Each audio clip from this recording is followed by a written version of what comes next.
buenos días, hermanos. Voy a invitar a los que puedan abrir sus Biblias ahí en Isaías 53. Isaías 53.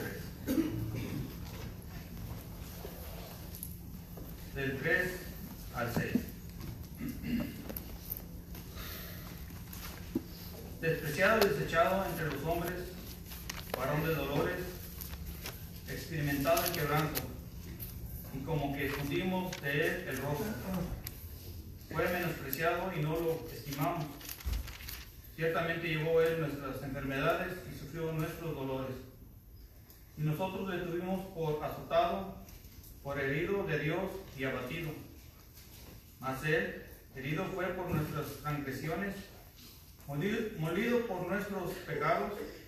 El castigo de nuestra paz fue sobre él, y por su llaga fuimos nosotros curados. Todos nosotros nos descarriamos como ovejas, cada cual se apartó por su camino. Mas Jehová cargó en él el pecado de todos nosotros. También les invito a abrir sus Biblias allá en 2 de Corintios.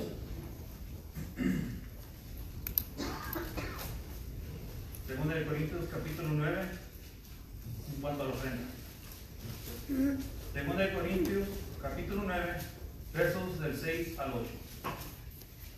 Y por esto digo, el que siembra escasamente también segará escasamente, y el que siembra abundantemente, abundantemente también segará. Cada uno dé como propuso en su corazón, no con tristeza o con necesidad, porque Dios ama al dador alegre. Y poderoso es Dios para hacer que abunde en vosotros toda gracia, a fin de que, teniendo siempre toda suficiencia en todas las cosas, abundéis para toda buena obra. Amén.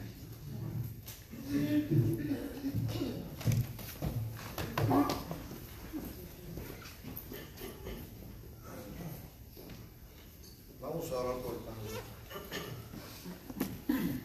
Bendito Padre que moras en el cielo, santificado sea tu nombre. Nos dirigimos en este momento a tu presencia, Padre, para pedirte que bendiga este pan sin levadura, que para nosotros representa el cuerpo de tu Hijo Jesucristo, clavado en esa cruz para perdonar nuestros pecados, Padre. Te pedimos que bendigas a cada uno de nosotros, Padre, que participaremos de ello, Padre, que recordemos que el gran sacrificio que hizo Jesucristo por nosotros. Pues en Cristo te pedimos todo esto, Señor. Amén. Amén.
Oremos por el jugo de uva.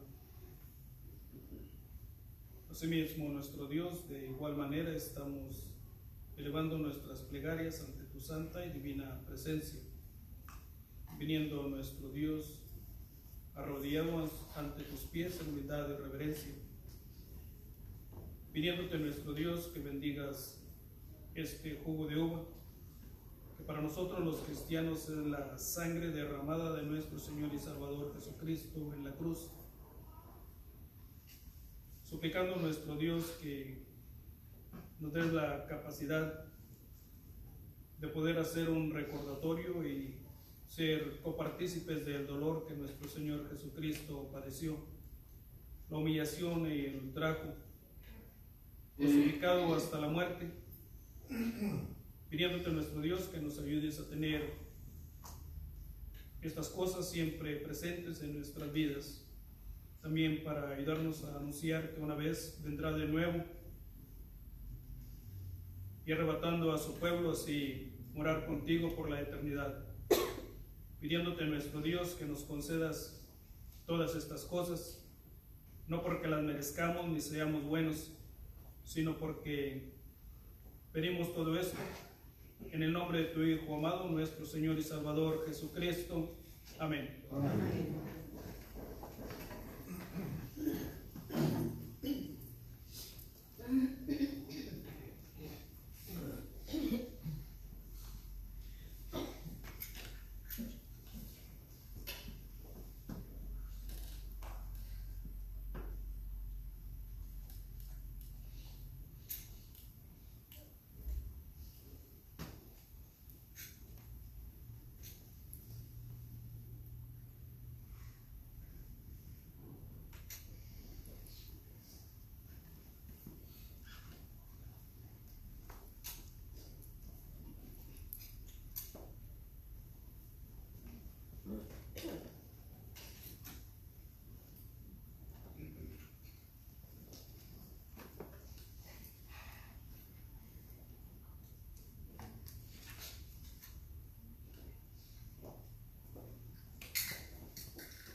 Vamos a orar por fe.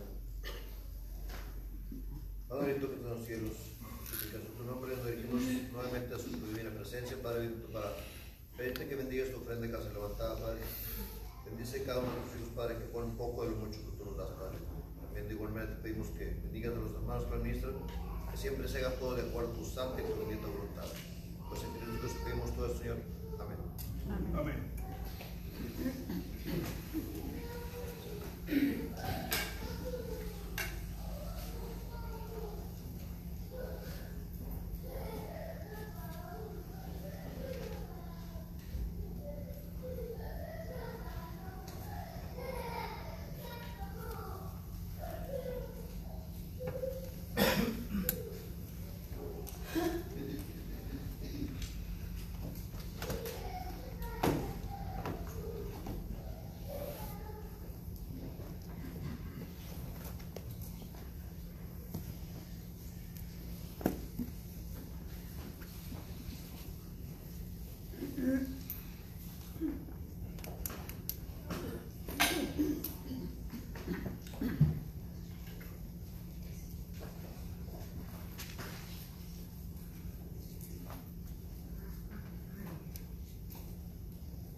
Buenos días, hermanos.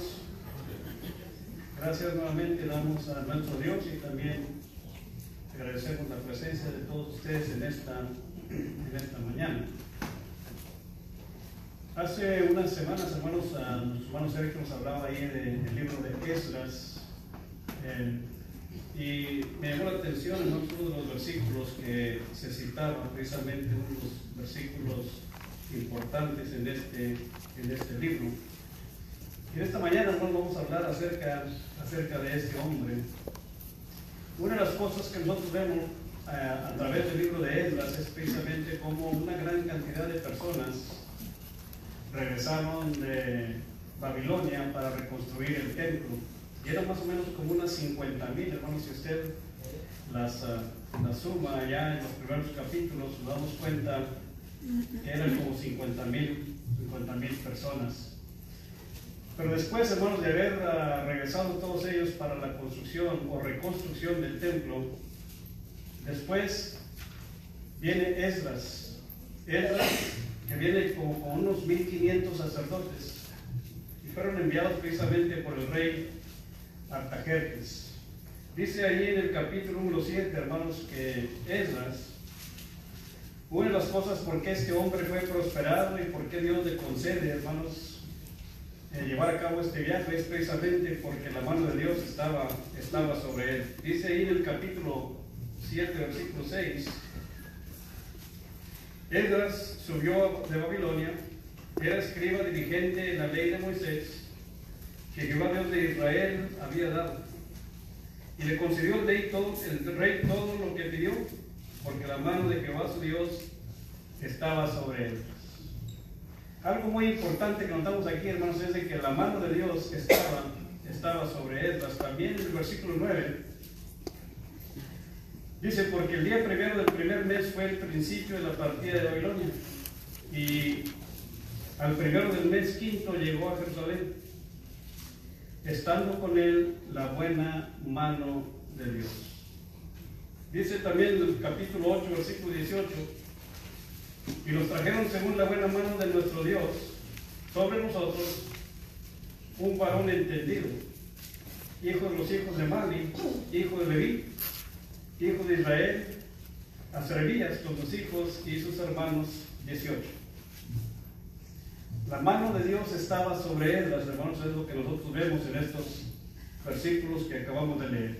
Esdras, como lo dice el mismo rey Artajerjes, era un erudito de la ley de Dios, era una persona versado en los mandamientos de Jehová. Entonces, ¿qué es lo que nosotros podemos aprender de Esdras, hermanos? Bueno, en el versículo 7 es donde nos vamos a basar. Perdón, en el versículo 10. Esdras había preparado su corazón para inquirir la ley de Jehová y para cumplirla y para enseñar en Israel sus estatutos y decretos. Hay tres cosas, hermanos, que nosotros aprendemos de este pasaje. Esdras había preparado su corazón. ¿En qué cosas había preparado su corazón? Bueno, en primer lugar, hermanos, para inquirir la ley de Jehová.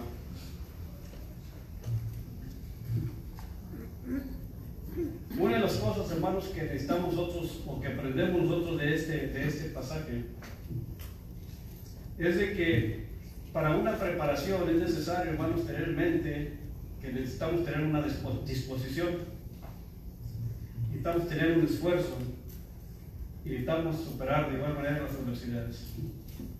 No sé qué tengo, hermanos, pero se me hace que me está dando como asco, no sé, y tengo un dolor en el estómago. No sé si el hermano Sergio quiere seguirle en este pasaje, porque no sé, de repente nunca me hace sentido de esta manera y me da asco también.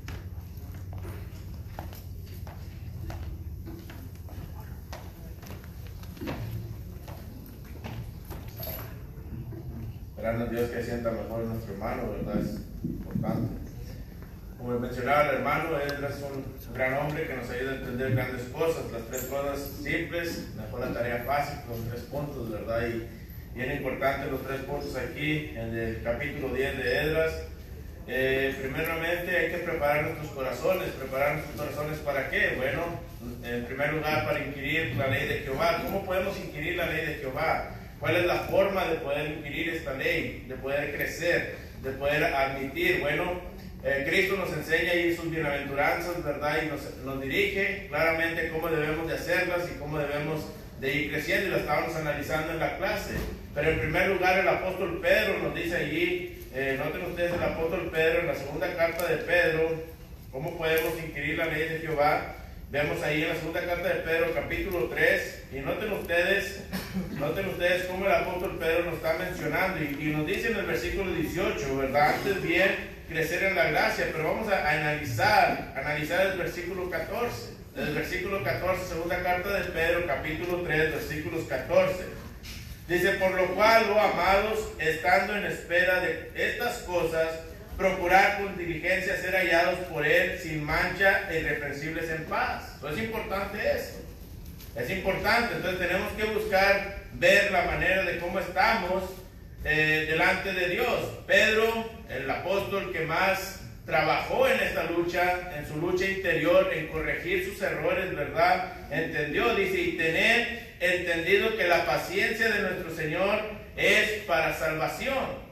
Como también nuestro amado hermano Pablo, según la sabiduría que le ha sido dada, os ha escrito.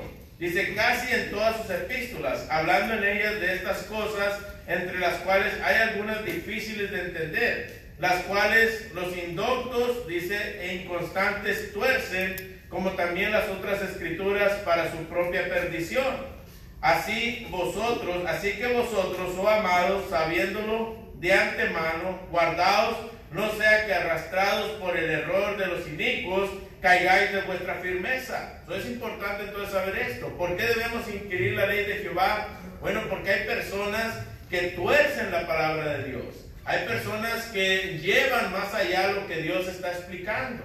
Y vemos nosotros, ¿verdad? Dice aquí, difíciles de entender lo que Pablo está explicando, pero no es imposible. ¿Por qué? Porque Pablo mismo menciona en Efesios capítulo 3, versículo 4, dice, leyendo lo cual podéis entender cuál sea mi conocimiento en Cristo Jesús. ¿Qué es lo que tenemos que hacer para inquirir la ley de Dios? Bueno, la lectura. Tenemos que leer. Entre más leamos, entre más estudiemos, entre más estemos preocupándonos por inquirir la ley de Dios, podemos nosotros, ¿verdad?, entender lo necesario. Entre más haya la lectura, podemos llegar a tener el conocimiento. Y esto es lo que Pedro nos está diciendo. Hay hermanos que tuercen la escritura. ¿Por qué? Porque tristemente dentro de la iglesia de Cristo no leemos. No leemos las escrituras. ¿Cuánta gente en el mundo es engañada? ¿Engañada por qué? Bueno, porque no se les permite abrir la Biblia. No se les permite abrir el libro. Lo que el pastor diga, eso es lo correcto. Lo que el pastor indique, eso es lo que se tiene que hacer. ¿Pero por qué? Bueno, porque ellos no abren la Biblia. Y nos damos cuenta, tal vez usted ha venido de una denominación o ha venido de una secta, y cuando llega a la iglesia de Cristo y empieza usted a abrir la palabra de Dios y empieza a analizar estas cosas, empieza usted a decir: oye, yo nunca había escuchado esto. Oye, yo nunca lo había notado de esta manera. Bueno, por eso Esdras nos da el ejemplo, ¿verdad? Y nos dice, hay que inquirir la ley de Dios. ¿Por qué? Porque entre más estamos leyendo, entre más tomemos lectura de estas cosas, podemos notar la diferencia de aquellas personas que están queriendo engañar a la gente. Noten ustedes, el apóstol Juan nos dice también en su primer carta, noten ustedes allá en el capítulo 4 y versículo 1, noten el consejo del apóstol Juan. ¿Por qué debemos inquirir la ley de Dios?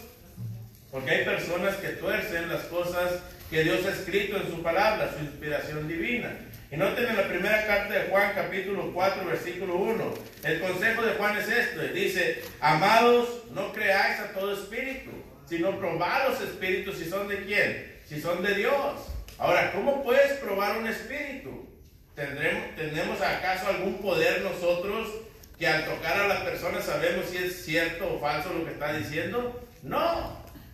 ¿Cómo podemos probar los espíritus? A lo mejor el apóstol Juan sí tenía esa forma de ver las cosas, pero no es la manera que Juan lo está explicando. Juan está diciendo, la manera de poder probar los espíritus es yendo a la escritura. ¿Cómo probaba los espíritus Jesús? Escrito está. ¿Se acuerdan? Allá en Mateo capítulo 4, Lucas capítulo 4, Satanás vino con Cristo, ¿verdad? Y le dijo, si eres hijo de Dios, tírate. Él no va a dejar que toques ¿en qué? ¿En piedra? ¿Y qué le dice Cristo? No tentarás. Escrito está. ¿Se acuerdan de esa palabra? Escrito está. Ahí está la clave. ¿Por qué pudo decir esto Jesús? Bueno, porque escrito estaba estas cosas. Escrito estaba ¿de qué? De que tenía que uno estar de acuerdo a la palabra de Dios. Entonces, ¿por qué es importante inquirir la ley de Dios? Bueno, para que nos demos cuenta quién dice la verdad. No porque nos paramos aquí enfrente quiere decir que nosotros tenemos la verdad. Tiene usted un trabajo que hacer. Tiene que inquirir la ley de Dios, y la única manera de inquirir la ley de Dios es a través de la lectura. Tiene que leer, tiene que estar analizando, tiene que estar recordando las cosas que Dios ha dicho. Y por eso Esdras era un gran escriba. Esdras era un gran hombre. ¿Por qué? Porque no solamente se dedicaba a copiar la escritura de Dios, sino se dedicaba ¿a qué? A analizar, darse cuenta de que cada cosa que él escribía era importante y necesaria. Otro de los consejos, ¿verdad?, que Esdras nos deja como ejemplo también es que debemos de cumplir la ley. Dice allí, para inquirir la ley de Jehová y para cumplirla. Entonces quiere decir que tenemos que mostrar lo que estamos aprendiendo. Es importante esto.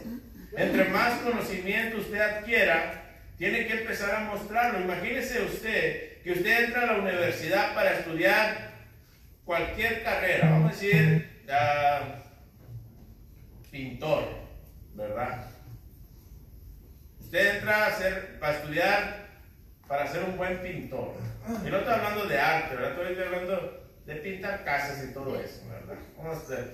A lo mejor no hay para eso, ¿verdad? Pero vamos a suponer, ¿verdad? Entra usted para estudiar y se le da el certificado de que usted conoce de colores, de que usted sabe los materiales, que usted conoce qué se necesita para llevar a cabo y pintar una casa, pintar un edificio, el tipo de material de madera o metal, en fin, hay diferentes aspectos. No nomás es agarrar pintura y pintar.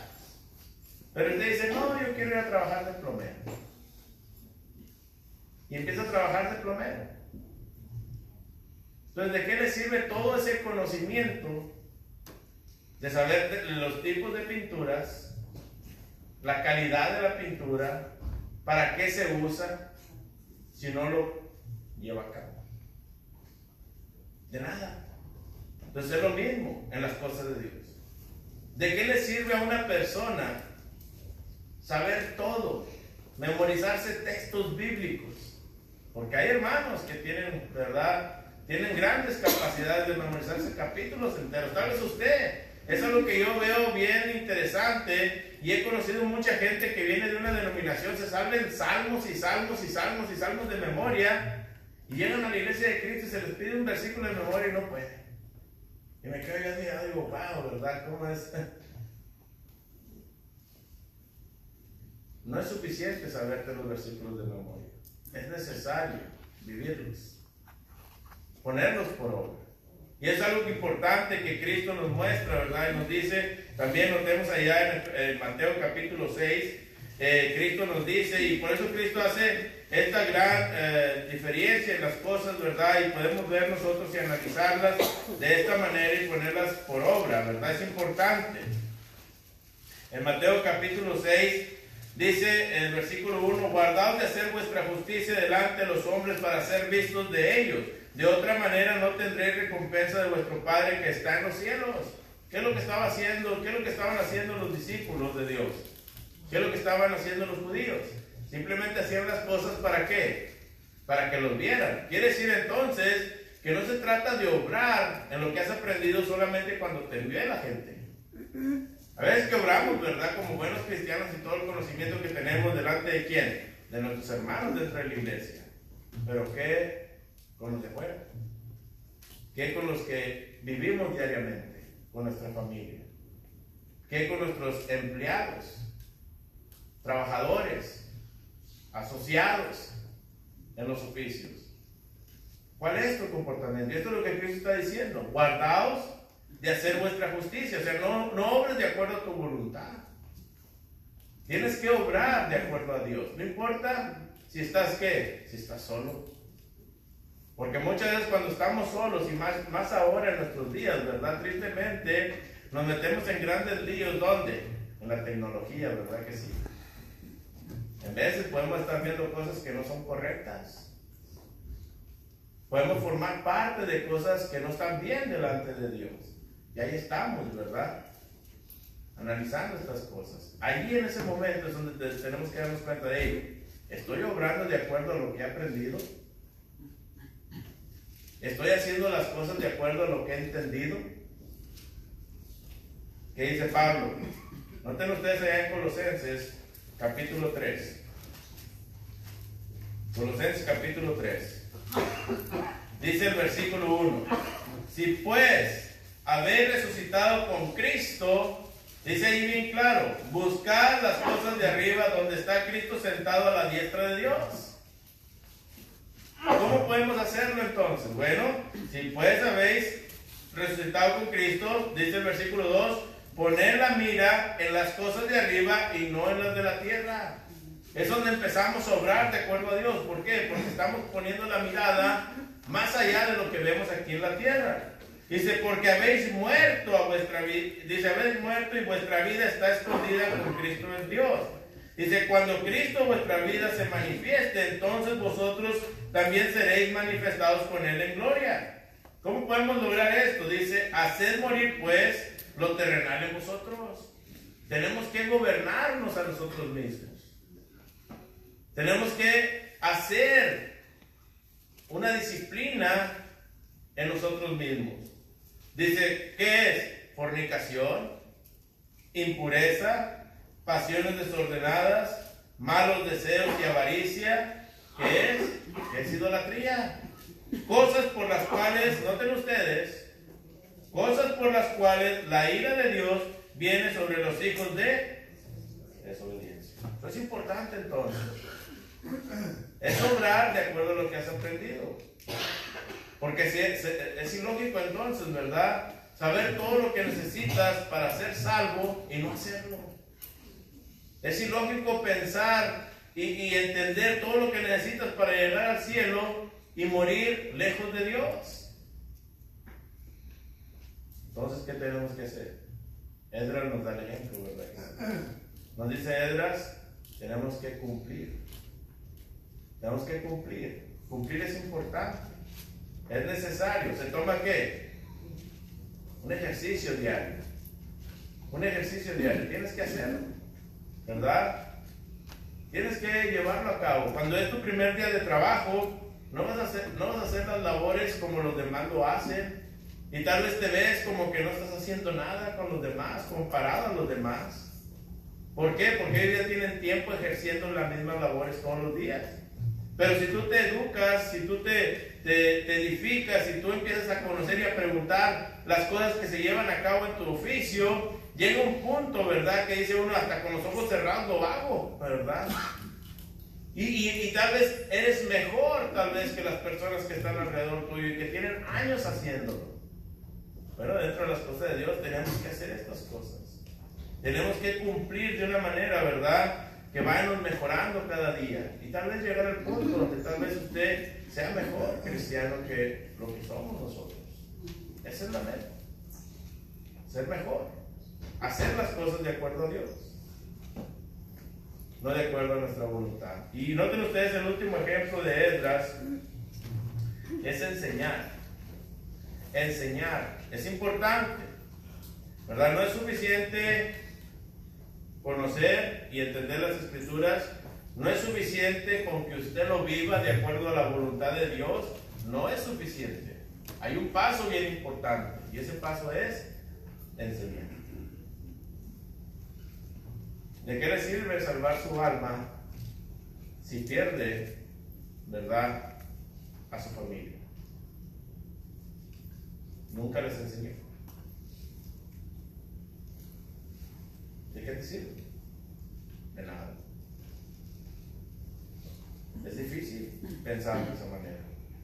Pero hay muchos hermanos que piensan y dicen, oh, la salvación es individual. Bueno, imagínense, Esdras no pensó de esa manera. Esdras dijo, ¿verdad? ¿Por qué? Porque es una misión que Cristo nos dejó a cada uno de nosotros. Recuerdan allá en Mateo capítulo 28, noten ustedes. Y noten ustedes el versículo 16. Pero los 11 discípulos se fueron a Galilea, al monte donde Jesús le había ordenado. Y cuando le vieron, le adoraron, pero algunos dudaban. Algunos dudaban. ¿Dudaban de qué? Pues de todo lo que Dios les había dicho que tenían que hacer, ¿verdad? Por medio de Cristo Jesús. Dudaban de las cosas que tenían que llevar a cabo. ¿Por qué? Porque había que enseñar. Dice, y Jesús se acercó y les habló diciendo, toda potestad me es dada en el cielo y en la tierra, no tengan miedo. Toda potestad me es dada en el cielo y en la tierra. Por tanto, ir y hacer discípulos a todas las naciones. Noten ustedes la tarea más importante. Ir y hacer discípulos a todas las naciones. Bautizándolos en el nombre del Padre, del Hijo y del Espíritu Santo. Esa es clave. Y lo dice el 20. Enseñándoles, noten ustedes, eso es lo más importante. Enseñándoles que guarden todas las cosas que os he mandado, y aquí yo estoy con vosotros todos los días hasta el fin del mundo. ¿Quién dijo esto? Jesús. Decía el hermano, ¿verdad? ¿Qué promesa nos dio Dios? La vida eterna. Pero ¿cómo podemos lograrla? Pues aquí está. Entonces no es suficiente con salvar su alma. No es suficiente. Hay que salvar almas. Hay que enseñar. Hay que enseñarle a la gente, decirle, ¿verdad? ¿Quién es Cristo? ¿Quién es Jesús? Y es importante esto. De alguna manera u otra tenemos que hacerlo. Porque si no lo estamos haciendo, no lo estamos ejerciendo, pues estamos fallándole a Dios. Por eso Cristo, ¿verdad?, les dice, no tengan miedo. Yo tengo el poder. Yo soy la persona indicada con la que ustedes pueden lograr estas cosas. No tengas miedo a morir por mí. Entonces es importante y necesario. Noten ustedes lo que allí Marcos capítulo 16 también. Y me gusta leer el contexto, ¿verdad? Para poder entender todo lo que Cristo está diciendo y cómo es de que está allí anunciándonos, ¿verdad? Marcos, y nos dice en el capítulo 16, Y noten ustedes en el versículo 14. Finalmente se apareció a los 11 mismos, estando ellos sentados a la mesa, y les reprochó su incredulidad y dureza de corazón. ¿Por qué? Porque no habían creído a los que le habían visto resucitado. En lugar de haber estado haciendo lo que Cristo les pidió, ¿qué estaban haciendo ellos? Escondidos, con miedo. En lugar de estar enseñando de que eran discípulos de Cristo, mejor se reunían a escondidas, ¿verdad? Eran discípulos a escondidas. ¿Y qué les dice Cristo? No. Cristo les reprochó, les dijo, no es la manera. Así no vamos a conquistar al mundo. Y noten lo que les dice: ir por todo el mundo y predicar el evangelio a toda criatura. Ahí está el mandamiento. Quiere decir que tenemos que salir allá afuera. Tenemos que enseñarle a la gente que Cristo vive en nuestras vidas, que Cristo gobierna en nuestros corazones. Tenemos que enseñarle a la gente. ¿Cómo lo haga usted? Usted tiene su habilidad, ¿verdad? Para muchos, ¿verdad? Tal vez es nada más repartir un folleto. Puede ser de esa manera. Para otros, tal vez entablar una conversación con gente, ¿verdad? Y hablarles de Cristo. Esa es otra. Busque su virtud. Busque la manera que usted puede mostrar cómo vive Cristo en su corazón. Pero una vez ubicándola, siga adelante. Cada quien enseña en diferentes modos, pero hay que enseñar, ¿verdad? Recuerdo en algún momento también había un hermano que él compraba las botellas de agua y mandó imprimir pues sí, como el plan de salvación y todo eso, la información de la iglesia donde él se reunía, de la congregación se reunía, y lo puso en las aguas y se iba a los parques y repartía a los muchachos gratis las aguas. Tal vez muchos la tiraban, ¿verdad?, la botella, pero tal vez muchos leían y veían lo que estaba escrito ahí. Aquí veo plumas, ¿verdad? Con la información de la iglesia. ¿Cuántas plumas se reparten? O sea, hay miles de formas de poder enseñar las cosas de Dios. Cuando usted dice, es que no sé cómo, usted mismo se está limitando. Sí sabemos cómo. Simplemente, ¿verdad?, que nos ponemos como los discípulos, nos escondemos. Nos da miedo. Bueno, cuando Cristo venga, al igual como les reprochó a ellos, nos va a reprochar a nosotros. Como cuando te mandaban a vender tamales, sí podías venderlos, ¿verdad?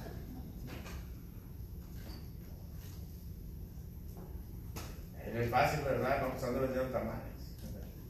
Y hasta les dices, hombre, también sabrosos, esto. Tú ni los hiciste, pero sabes todo lo que tienen los tamales. Y yo veo mucha gente ahí en el Home Depot, ¿verdad? En el estacionamiento, vendiendo diferentes cosas. Jóvenes, muchachos. Dice uno, ¿cómo no puede uno imprimir algo, verdad? Y poner un folletito ahí de perdido los automóviles ahí. No sé. Y es algo interesante, ¿verdad? ¿Cómo es de que el mundo nos conquista y nosotros nos quedamos sentados, como los discípulos? Bueno, Edra nos enseña que tenemos que enseñar que Cristo vive y gobierna este mundo. Y debemos de hacerlo, ¿verdad? Es importante. Con las personas que platicamos, con las personas que estamos alrededor de nosotros. Si ustedes recuerdan, los primeros cristianos también les pasó lo mismo. No es algo nuevo, hermanos. Los primeros cristianos también les pasó lo mismo. Llega el día del Pentecostés, llegan y son formados 3,000 personas. Y luego 4,000, y luego 5,000, y todos, nadie se quería ir de Jerusalén. Bueno, ¿qué hace Dios? Aquí les va. Una persecución, ¿verdad? Terrible. Pero fue lo único que hizo que ellos se esparcieran. Fue lo único que pudo hacer que ellos se esparcieran para predicar el evangelio. Y entonces vemos nosotros el crecimiento. Noten ustedes, capítulo 4, versículo 4, pero muchos de los que habían oído la palabra creyeron y el número de los varones era como 5,000. Más adelante vemos nosotros en el capítulo 5, versículo 14, dice, y los que creían en el Señor aumentaban más, gran número así los hombres como de mujeres. Noten ustedes, 28, diciendo, no os mandamos estrictamente que no enseñasen en este nombre, y ahora habéis llenado a Jerusalén de vuestra doctrina y queréis echar sobre nosotros la sangre de ese hombre. Entonces, sobre todo, el capítulo 6, versículo 7, y crecía la palabra del Señor y el número de los discípulos se multiplicaba grandemente en Jerusalén. También muchos de los sacerdotes obedecían la fe. ¿Y qué es una de las cosas que le reconoce el apóstol Pablo a los hermanos de Tesalónica? Vamos allá a la primera carta de Tesalonicenses. Una de las cosas que les reconocía el apóstol Pablo, noten ustedes allá en el capítulo 1 de la primera carta a los Tesalonicenses.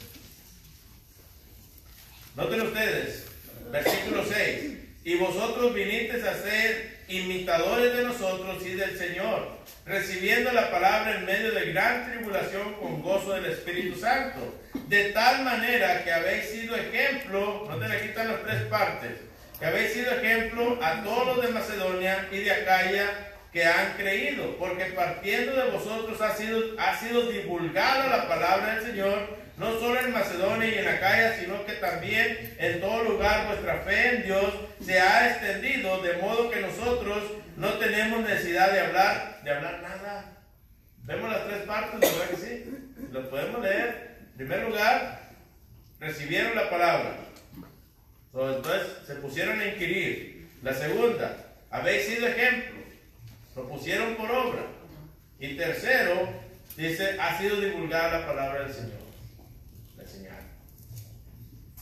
Como congregación. Es importante entonces. Es bonito, ¿verdad? Tener todos los lujos, tener las comodidades que tenemos nosotros aquí en la tierra. Pero es necesario, Messi, ¿verdad? Poner atención a lo que Dios nos está diciendo. Hay que enseñar. Hay que enseñar. Enseñar. Es importante entonces, ¿verdad? El ejemplo de Esdras, ¿verdad? Entender que tenemos que preparar nuestro corazón, pero la única manera que podemos llevar a cabo estas tres cosas es si preparamos nuestro corazón. Si usted no prepara su corazón, en primer lugar no va a entender lo que Dios espera de usted que haga. Y eso es, ¿verdad?, obedecer el Evangelio. Es importante obedecerlo. Si usted no ha sido bautizado en esta mañana, le invitamos, porque es importante que inicie con eso. Necesita empezar a aceptar. No es suficiente con reconocer que Jesús es Dios. Nicodemo reconocía que Jesús es Dios. Y mismo Cristo le dijo, ¿verdad?, te es necesario nacer de nuevo.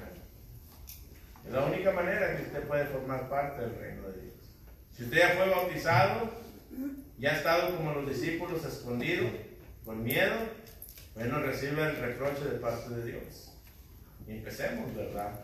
Empecemos a obrar para la misión que Dios nos ha dejado aquí en esta tierra. Si es así, le invitamos en esta mañana, ¿verdad? Mientras cantamos el himno que el hermano ha preparado. Vamos a estar de pie para cantar el canto.